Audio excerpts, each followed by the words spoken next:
राष्ट्रीय एकता दिवस पर नूंह में ऐतिहासिक एकता यात्रा संपन्न। सरदार पटेल ने रखी देश के एकीकरण की ऐतिहासिक नींव।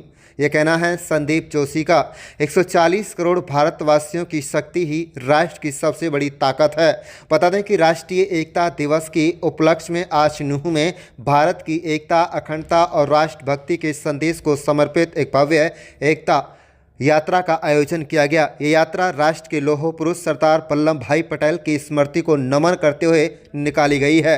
हाउसिंग बोर्ड हरियाणा के पूर्व अध्यक्ष संदीप जोशी के नेतृत्व में सरदार वल्लभ भाई पटेल की 150वीं जयंती के उपलक्ष्य में राष्ट्रपिता महात्मा गांधी पार्क से नूंह शहर में बाजार से होते हुए यात्रा लगभग 3 किलोमीटर की दूरी तय कर शहीद स्मारक तक संपन्न हुई।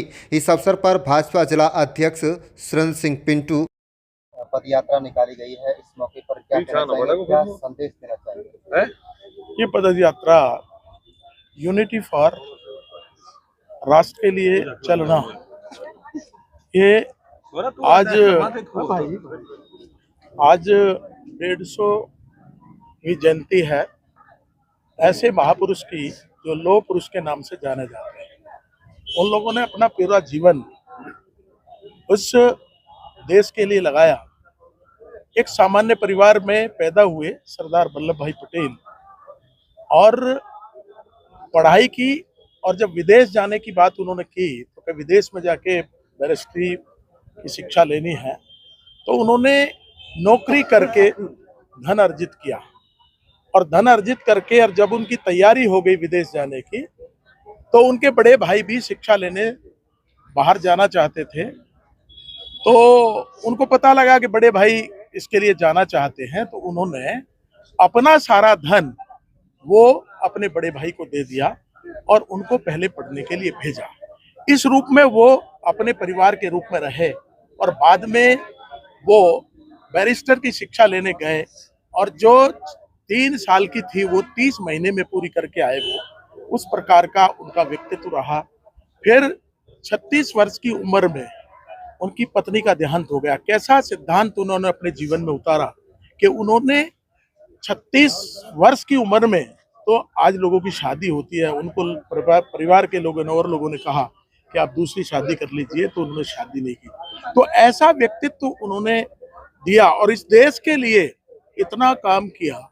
जो अंग्रेजों के गुलाम हम हुए और आजाद हुए, उसके बाद जो उन्होंने कमाल किया, जो रियासतें उन्होंने 565 विलय किया, प्यार से नहीं माना तो डंडा से किया, उस प्रकार से विलय का ये अभूतपूर्व उनका ये योगदान रहा। उनसे प्रेरणा लेकर के आज उनकी जयंती पर हम सब ने भी, मेवात के लोगों ने भी इस बात की प्रेरणा ली है कि हम भी इस रास्ते पर चलेंगे।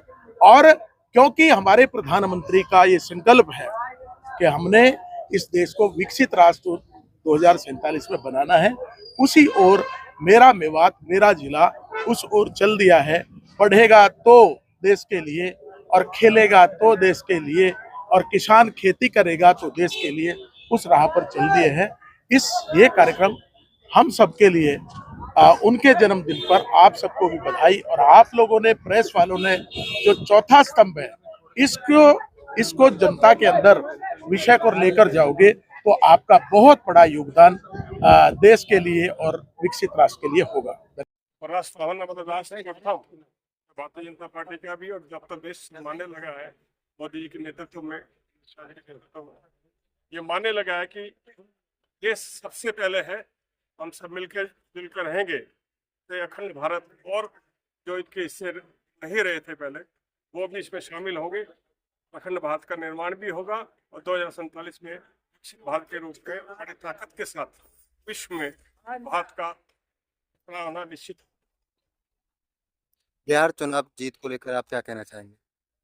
वो तो आपको मालूम ही है, भारत में, बिहार के अंदर इतनी बड़ी जीत का होना ये दर्शाता है कि पूरा देश और पूरा बिहार राष्ट्रभक्ति के साथ, भारतीय जनता पार्टी के साथ और एनडीए के साथ खड़ा है। और क्योंकि हमारा विचार जो है, जो देश को प्रथम मानता और आगे ले जाने वाला हमारा विचार है, उसके साथ सभी बिहार के लोग साथ रहे, इसी गाणितिक बहुमत के साथ भारतीय जनता पार्टी का विजय हुई, एनडीए की विजय हुई और आने वाले समय में सरकार बनने जा रही है।